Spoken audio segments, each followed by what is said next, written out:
પહેલાં તો હું રાજકારણમાં લગભગ 1982માં આવ્યો અને મારો સ્વભાવ છે સેવાકીય પ્રવૃત્તિમાં ચેલેન્જ ઝીલવાનો, કામ કરવાનો, અમુક વ્યક્તિ સામે ચેલેન્જ ઝીલવાનો. છેલ્લા 3-4 દિવસ જે મોરબીની પોઝિશન છે એમાં વરસાદના હિસાબે નુકસાની હતી. એમાં હું સોમ મંગળ ગાંધીનગર હતો ત્યારે અહીંયા જે જરૂરિયાત હતી મોરબીની પ્રજા પાસે હું પહેલાં ક્ષમા માગું છું કે જે ખાડા છે, પાણી છે, ગટર ઉપર એના કામ તાત્કાલિક ચાલુ કરી દીધું. પણ અહીંયા જોતો હતો હું ગાંધીનગરમાં અહીંયા વિડીયોમાં કે જે આમ આદમી પાર્ટીના કાર્યકર્તા ગમે ત્યાં મોરબીની પ્રજાને ઉશ્કેરવાનું, અહીંયાની ગુજરાતમાં ઉશ્કેરવાનો ધંધો કરે.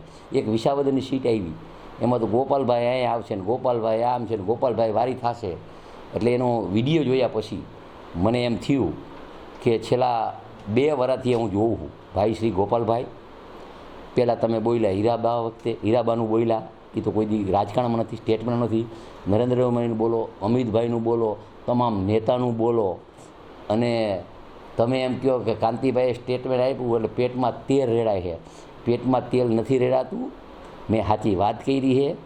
તારે તમે આવો, આમાં પ્રોસિજર હોય. તમે એકવાર ચૂંટાણા, હું 7 વાર લઈ રહ્યો છું. આપણે બંને આવતા સોમવારે માનનીય અધ્યક્ષશ્રીની અહીંયા જઈ બે આપણે રાજીનામું દીધી. રાજીનામું દીધા પછી ચૂંટણી આવશે. અહીંયા વિસાવદરની ચૂંટણીમાં અમારા કાર્યકર્તા લડશે ને તમારા કાર્યકર્તા લડશે. અહીંયા આપણે બેને લડવાનું. એટલે તમને ખબર પડી જાય ક્યાંય ગોપાલભાઈના નામે ધમકી ન દઈએ ને ઉછેરવાના ધંધા બંધ કરે. અને હું તો જીભાનનો પાકો છું. 98માં પણ આ મોરબીના યાર્ડ માટે હું બોલ્યો હતો કે જમીન જાય તો મારા બાપમાં ફેર હોય. એ જમીન નથી જવા દીધી. મારા ઉપર 120 BS હતો. મને મોરબીના કાર્યકર્તા ઉપર વિશ્વાસ છે કે મારી ચેલેન્જ ઝીલી છે. શું કામ કે એકવાર હરાવ્યા પછી 5 વર્ષ મેં કામ કર્યું, સેવાકીય કામ, ગામના કામ.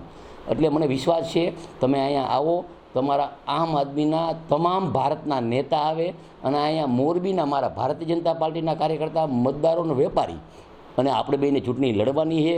અને જો એમાં તમે પાછા પડ્યા તો તમારા બાપમાં ફેર છે ને મારા બાપમાં ફેર છે. આવતા સોમવારે તમે આવો શંકરભાઈની આ આપણે બને રાજીનામું દઈ અને રાજીનામા દઈએ પછી ચૂંટણી આવે એટલે આપણે બેને લડવાનું. અને હું હારું તો તમને 2 કરોડ દેવાના. એમાં કાંઈ ખોટી વાત નથી. મારી પેટમાં ક્યાં. પણ આ બધું બંધ કરો તમે. એક સીટ આવી વિસાવદરની, એમાં તો આખા ગુજરાતના કાર્યકર્તાએ ઉપાડો લીધો. ઉછાળવાના ધંધા, ઉશ્કેરવાના ધંધા, જેમ તેમ બોલવાના ધંધા.